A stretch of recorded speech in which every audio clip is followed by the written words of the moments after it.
The Silk Road.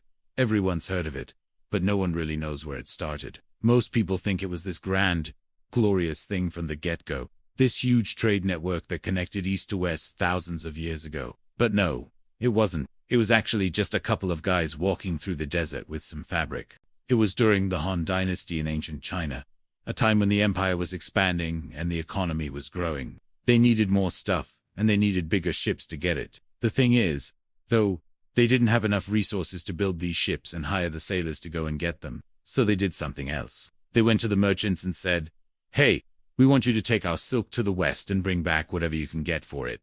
And so they did. They took the silk, went across the deserts and mountains of Central Asia, and traded it for all kinds of things.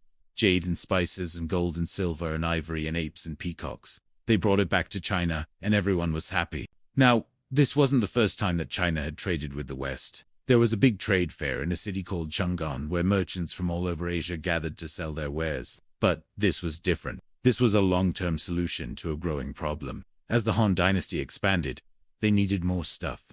Not just silk. They needed tools and weapons and other things that they couldn't make themselves.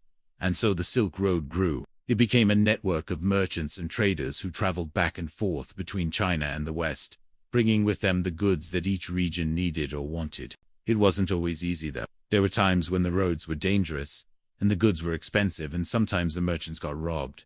But the Silk Road kept growing. It became one of the most important trade routes in the world, and it all started because of a simple transaction. A Chinese merchant sold some silk to a Western merchant in exchange for something else.